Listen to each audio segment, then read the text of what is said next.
우리가 특별 새벽기도회 특별히 마태복음과 그 마태복음을 통해서 우리에게 새롭게 말씀으로 우리를 리모델링해 가시는 하나님의 마음을 우리가 같이 따라가고 있습니다. 우리가 이번 한 주 동안 주님의 시선으로 우리의 삶을 보고 우리의 오늘을 볼 수 있도록 주님의 시선으로 오늘을 산다라는 것을 통해서 우리에게 몇 가지 질문들을 계속 해오고 있습니다.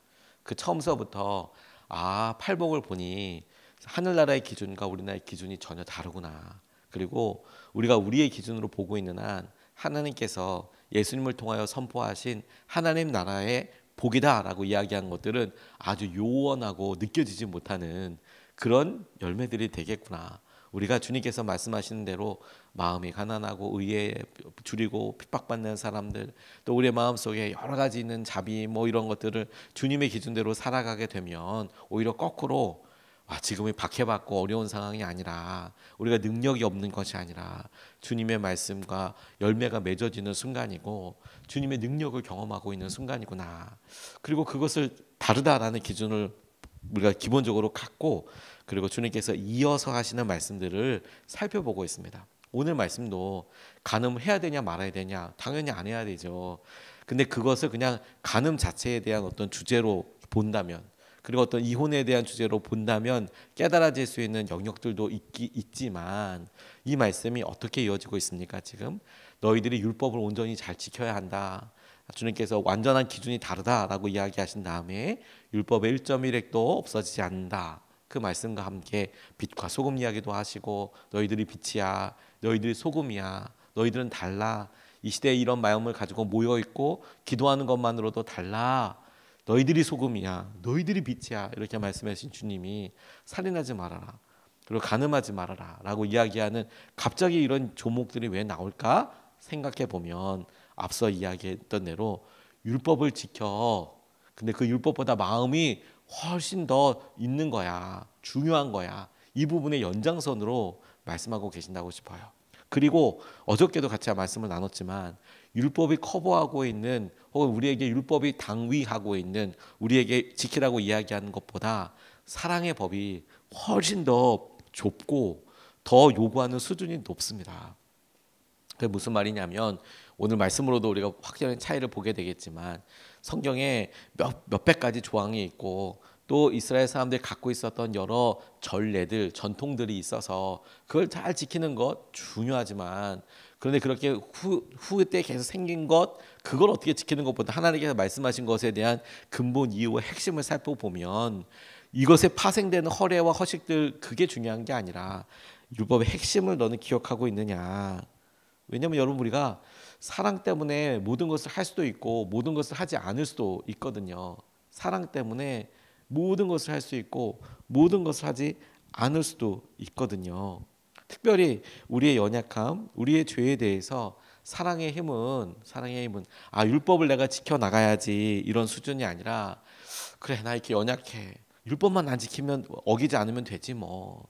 법만 넘어가지 않으면 되지 뭐. 이게 아니라 하나님을 향해 특별한 열심과 사랑으로 여기서 이 말하는 사랑은 이성 간의 사랑이 아니라 하나님을 더 사랑하는 마음으로 우리가 겪고 있는 이런 연약함과 우리의 죄에 대해서 동기와 목적을 새롭게 하고 그래 다 시작해보자. 안 해야지라는 수준이 아니라 그래 내가 이거 사랑하니까 한번 해봐야지. 이런 것을 도전하게 한다고 싶어요. 그리고 사랑을 통해서 우리의 행동을 점검해야겠다고 싶습니다. 첫 번째로 오늘 말씀에서 우리가 기도하고 붙잡고 싶은 것은 질문하고 싶은 것은 누구를 사랑하는가 더 사랑하는가와 관련되어 있는 것입니다. 27절에서 30절 말씀을 보면 이렇게 나와 있어요. 간음하지 말아라 하고 말한 것을 너희는 들었다. 그러나 나는 너희에게 말한다. 여자를 보고 음욕을 품는 사람은 이미 마음으로 그 여자를 범하였다. 내 오른 눈이 너로 하여금 죄를 짓게 하거든 빼서 내버려라. 신체의 한 부분을 잃는 것이 온 몸이 지옥에 던져지는 것보다 더 낫다. 또 내 오른손이 너로 하여금 죄를 짓게 하거든 찍어서 내버려라. 신체의 한 부분을 잃는 것이 온몸이 지옥에 던져지는 것보다 더 낫다라고 그렇게 이야기하고 계십니다. 이걸 율법적으로 생각하는 사람은 이거 말씀 그대로 지켜야지 라는 동기가 생길 것입니다. 근데 그렇게 보기에 이 말씀을 적용하고 생각해 볼 때 남는 게 우리 장애밖에 없을 거라 이런 생각도 해보게 됐어요. 그런데 주님께서 말씀하실 때 바로 앞서서 살인하지 말아라. 그리고 이제 오늘 이 짧은 구절에서는 간음하지 말아라. 실제로 이것이 주님께서 말씀하셨을 그 상황에서는 아마 쭉 이어서 이야기하는 건 아니겠습니까? 어디서부터 율법의 1.1핵이라도 다 지켜야 한다. 그것보다 더 낫지 않으면 안 된다라고 하신 말씀이 쭉 이어서 나와 있는 거죠. 그래서 너희 율법의 조항보다도 더한 사랑과 하나님을 향한 더한 마음으로 이걸 해야 한다. 이 의미에 같이 속해 있는 거죠. 그래서 살인하지 말아라, 간음하지 말아라는 십계명과 율법의 대표적인 구조들 중에 한 가지입니다. 그런데 살인하지 말라와 간음하지 말라의 차이는 무엇이냐면 우리가 평상시에 누구나 이거 다 지켜야 된다는 거 알거든요. 두 개 다. 그런데 평범한 사람들은 살인하지 말라라는 것을 막 의지적으로 내가 죽이지 말아야지 이렇게 결정하고 사는 사람들은 많지는 않습니다. 전쟁 중이 아니라면 우리가 마음속에 막 살 의를 느끼는 것만큼 막 노력을 해야 사람을 안 죽이게 되는 일이 있는 건 사실 좀 아닐 거예요.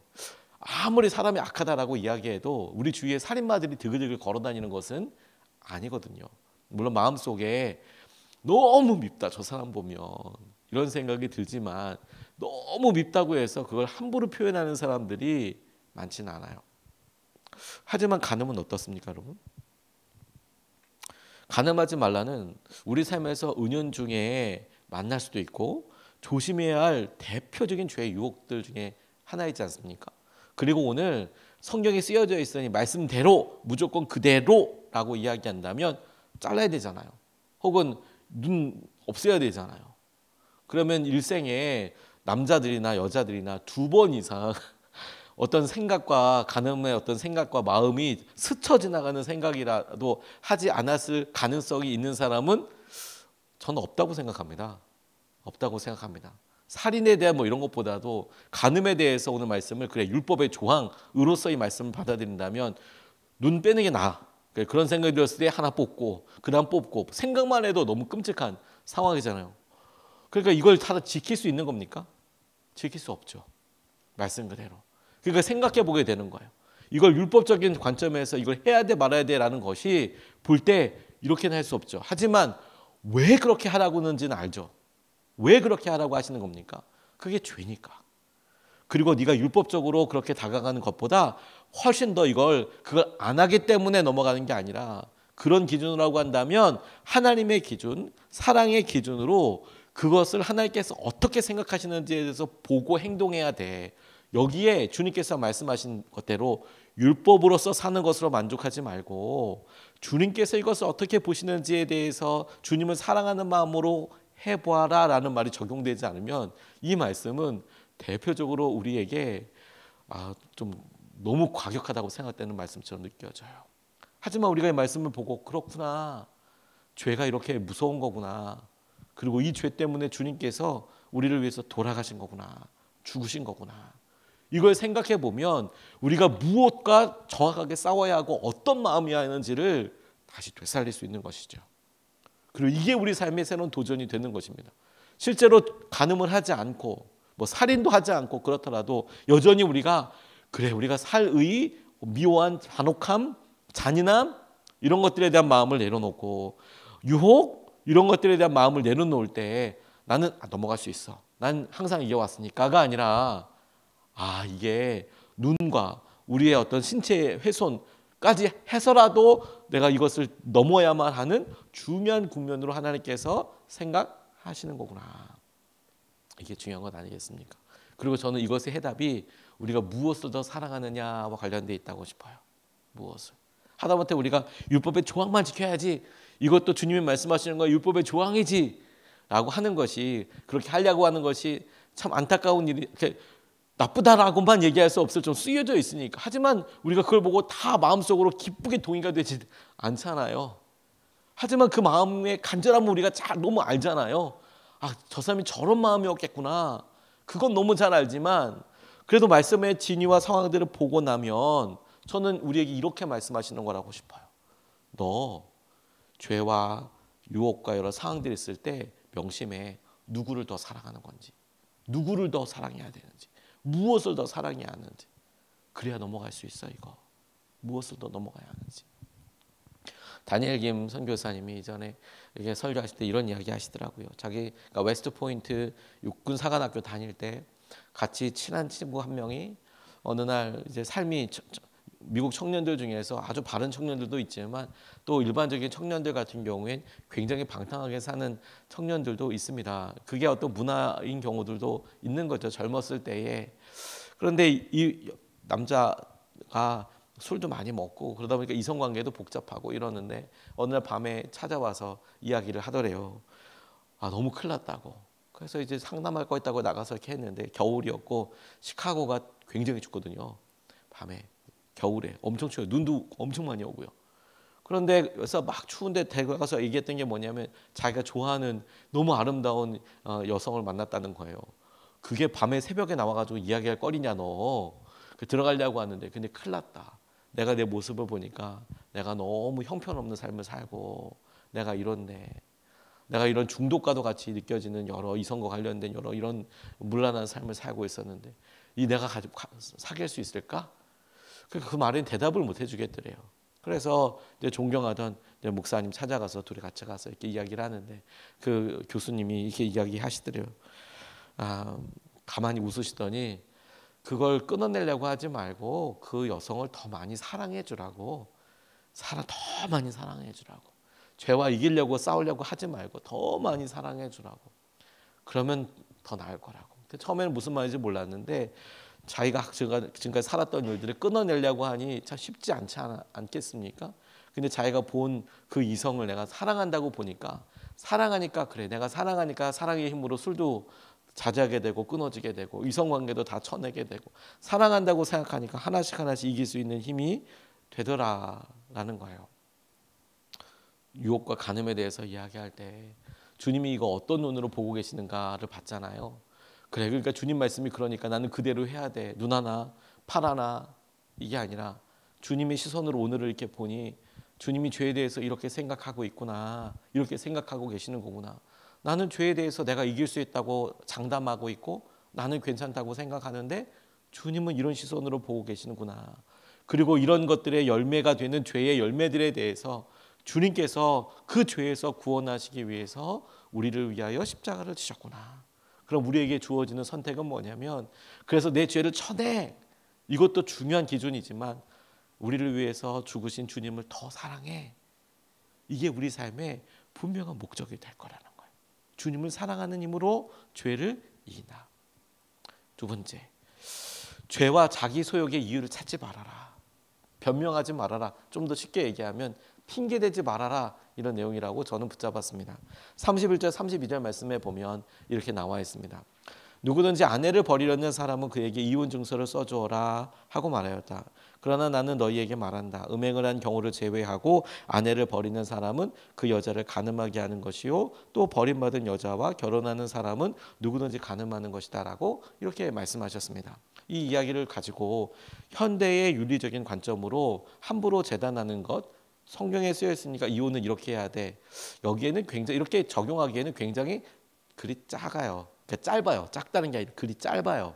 그러니까 글이 짧다는 것은 상상할 수 있고 우리가 상상으로 넣어야 될 이런 부분이 틈이 너무 크다라는 이야기죠. 그러니까 어떻게 봐도 설명이 다 된다. 이런 의미라고도 말할 수가 있습니다. 오히려 저는 이걸 맥락으로 읽어야 된다고 말씀을 보면서 이렇게 붙잡았어요. 맥락으로 읽어야 된다는 말이 무엇이냐면 당시의 상황을 생각해 보면 이혼이라고 결혼이라고 이혼이라고 하는 것에 있어서 결혼은 결혼식이 있었지만 이혼은 이런 예식도 없지 않습니까? 지금도 없죠.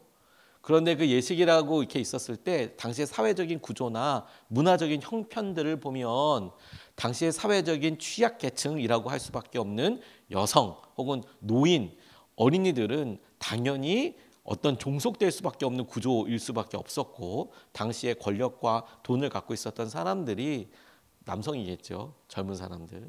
그 사람들이 자기들 마음대로 결정할 수 있었죠. 그러니까 그런 대로 했을 때 이혼이라는 것은 여성에게 있어서 완전히 뭐 그냥 끝. 이혼 서류를 써줘? 이런 것. 그냥 뭐 그래서 자기가 새롭게 그래 내가 음란하면 안 되지. 내가 간음하면 안 돼. 그럼 방법은 뭐가 있습니까? 이혼하고 내가 다시 결혼하면 적어도 율법적으로는 잘못한 게 아무것도 없는 거예요. 율법적으로는. 이혼 증서를 써주면 된다라고 이야기했으니까 써주지 뭐. 그 이혼 증서를 쓰는 것이 아내에게 있어서가 아니라 여성에게 있어서가 아니라 남성이잖아요. 지금 써주고 이혼해. 지금도 뭐 이슬람 같은 경우에 제가 들어서 아는 이야기 때문에 제가 직접 확인하지는 않았지만 이혼할 때 과정 중에 하나가 자기 아내를 똑바로 눈을 보고 분명히 알아차릴 수 있도록 이혼하자. 그리고 이혼하자. 3번 하면 이혼한다고 하더라고요. 제가 법적으로는 어떻게 되는지는 제가 들어서 설교를 듣다가 들은 거여서 확인을 하지는 못했습니다만 지금도 그만큼 이혼이라는 것이 뭐 중혼도 있잖아요. 거기는 일부 다처제이기도 하니까 그렇게도 되지만 이혼하는 건 더 쉽죠. 더 쉬울 수도 있어 보이죠. 그런데 이 이혼 증서 그 이후에 주님이 설명하시는 게 뭐냐면 음행을 한 경우, 여자가 음행을 한 경우 말고 아내를 버리는 사람은 그 여자를 간음하게 하는 거다. 쫓아내고 다른 사람과 여성들은 경제적인 활동을 하려고 하면 누군가 또 결혼할 수밖에 없는 구조이니까 당시에는. 그러니까 결혼하게 만들어 버리는 거고 또 버림받은 여자와 결혼한 사람은 당연히 남자겠죠. 간음하는 거다라고까지 주님께서 말씀하셨습니다. 근데 여기서 중요한 것은 뭐냐면 율법이 모든 삶의 구체적인 영역을 다 커버하지는 못하거든요. 다 커버하지는 못합니다. 이럴 땐 이거 하라, 이렇게 하라. 하다못해 이스라엘 사람들이 엘리베이터 누르는 거 안식일은 이렇게 지켜라 이런 거 할 때도 구체적인 영역이 있다고 하지만 아무리 그렇다고 하더라도 여러분 하루에 24시간뿐만 아니라 1년 혹은 평생을 살면서 그 구체적인 영역을 그들이 말하는 율법이 모든 조항으로 다 커버할 수 있나요? 불가능합니다. 그런 건 없어요. 왜냐하면 우리가 직업도 다 다르죠. 우리가 깨어있는 시간도 다 다르죠. 문화도 다 다르죠. 만나는 사람도 다 달라요. 그래서 율법이 조금 더 이렇게 더해진다고 하더라도 마치 모든 우리 두꺼운 법이 우리의 삶의 모든 죄와 모든 것을 다 구분하지 못해서 새롭게 만들어지고 고쳐져야 되는 것처럼 율법도 사실은 마찬가지입니다. 그런데 빈틈이 있는 거예요. 그러다 보면 우리 삶에 마치 우리가 기도할 때 주님 이럴 때는 어떻게 해야 되나요? 라고 기도하지만 성경이 아무리 봐도 내용이 없어. 이렇게 느껴지는 것처럼 죄도 빈틈이 많아요. 죄도.